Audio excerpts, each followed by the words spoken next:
Mahito Maki, a young boy, awakens in 1943 during the Pacific War, feeling a sense of urgency as he dashes towards the hospital engulfed in flames. People flee their homes while Mahito desperately calls out for his mother, Hisako, who is trapped within the blazing inferno. Tragically, despite his efforts, Hisako succumbs to the flames, leaving Mahito grief-stricken, with his world shattered. Mahito embarks on a journey away from Tokyo alongside his father, Shoichi, who oversees an arsenal.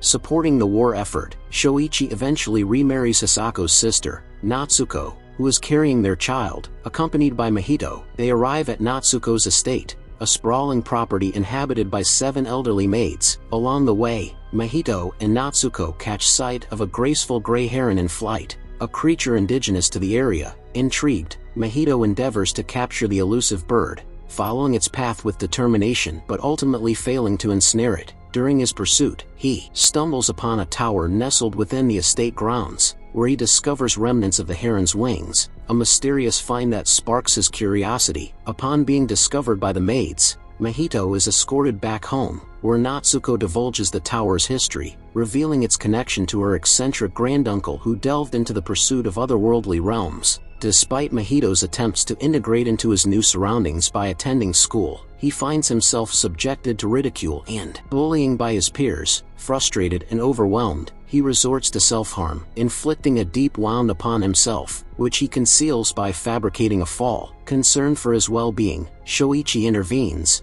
urging the school to address the matter. Night after night, Mahito is plagued by harrowing nightmares of his mother's fiery demise. The haunting visions torment his sleep. In a twist of fate, he crosses paths once again with the enigmatic heron, prompting a confrontation in which he confronts the bird, demanding answers to its cryptic presence. Heron states that Mahito's presence is requested because he can escort him to his mother. At that moment, a group of frogs begins to cover Mahito's body, but the maids and Natsuko rush towards them and shoot arrows, which startle the frogs. Consequently, Mahito falls unconscious. Upon regaining consciousness, Shoichi informs him that he has withdrawn Mahito from school after making a donation. However, Natsuko was in poor health, so Mahito goes to meet her subsequently. He encounters Heron again, who beckons him, but this time before approaching Heron, Mahito crafts an arrow for himself. Interestingly, while crafting the arrow, he utilizes the wings of the same heron. During this process, Mahito observes Natsuko heading towards the tower,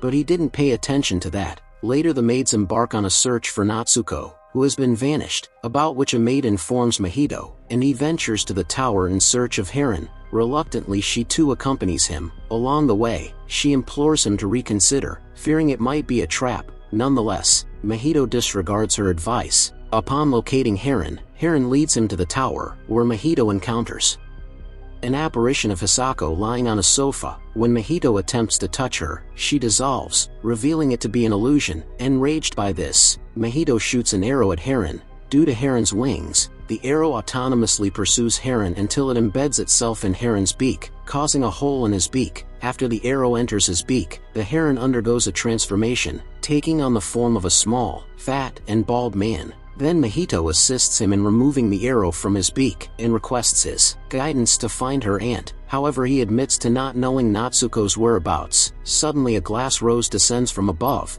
and the tower master, standing atop, reminds the heron that he had commanded him to become Mahito's guide. Following this reminder, the heron accompanies Mahito and the maid to the lower floor. Upon arrival, Mahito finds himself on an island in another world, where he encounters a group of hungry pelicans intent on devouring him. Meanwhile, the gates of the graveyard open, pushing him forward. It is then that a sailor woman named Kariko spots him and shoos the pelicans away. Upon noticing the heron's feather on his arrow, she realizes that the pelicans couldn't harm Mahito because of the heron's feather. Mahito joins Kariko as she boards her boat and heads home. During the journey, Kariko explains the existence of phantoms in this world. Subsequently, she catches a very large fish, and upon reaching her house, she tends to Varavara, a small marshmallow-like entity, nurturing it in preparation for its birth beyond the world of the soul. Mahito lends a hand as Kariko prepares to cut the large fish. Later, Mahito rests, and upon waking,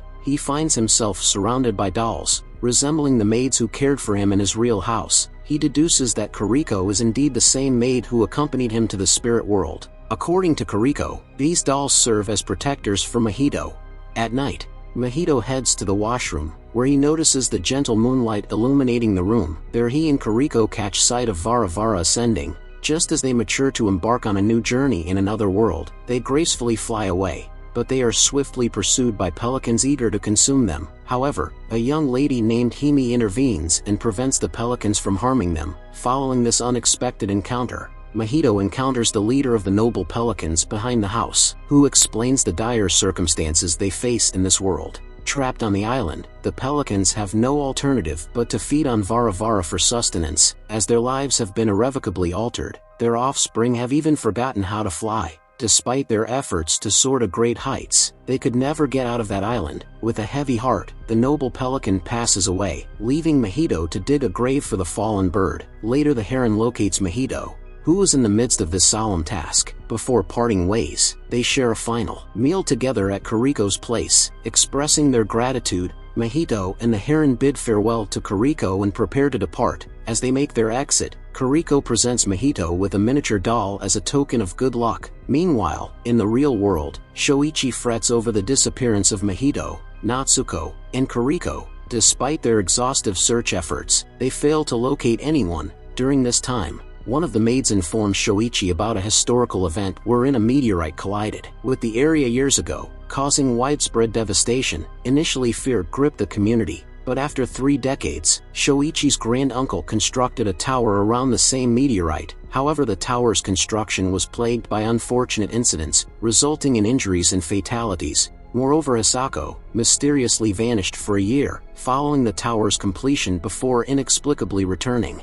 After hearing all this, Shoichi takes his sword and other belongings and begins his search for them. Meanwhile, Mahito and Heron move ahead together, where Mahito aids in fixing the hole in Heron's beak, which was hindering his ability to fly naturally. Once the hole is patched, Heron transforms back and they continue their journey. Upon reaching a blacksmith's house in search of Natsuko, they encounter numerous giant parakeets, who were too brought there similar to the pelicans. Heron distracts the parakeets while Mahito rushes towards the house. However, they get separated again. Inside the house, Mahito is confronted by more giant parakeets, claiming they will lead him to Natsuko but with sinister intentions. Fortunately, Hime reappears, wielding her fire power to scare off the parakeets, and rescues Mahito. There Mahito confides in Hime about his predicament, only to discover that Natsuko is her sister. Hime guides Mahito to her house and reveals that her granduncle, the Tower Master, has created pathways between this world and others, hence the existence of similar towers near Mahito's house and here. Escaping the parakeets, Hime leads Mahito to a place with many doors, one of which could leads back to his world. There Mahito finds Shoichi and his maids, who are searching for him and Natsuko.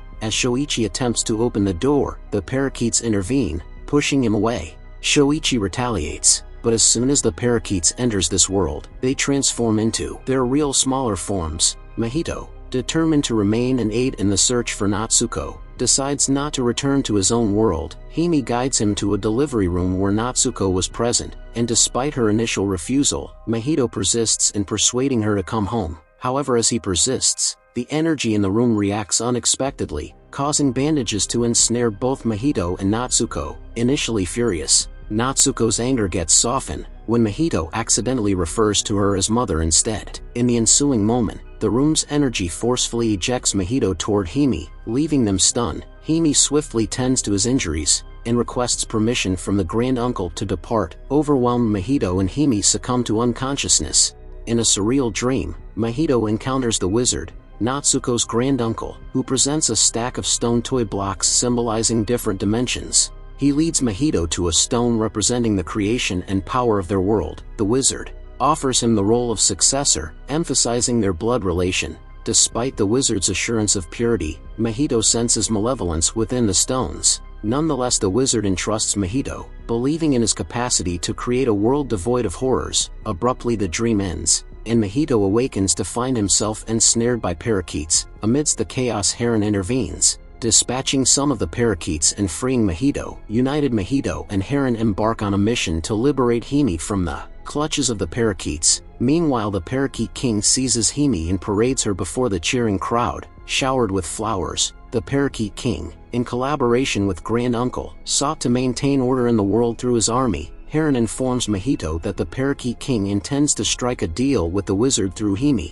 The king aims to seize control of a tower, and Mahito's intrusion provides a perfect pretext for him. Heron and Mahito stealthily trail the king within the kingdom, but he notices them approaching from behind.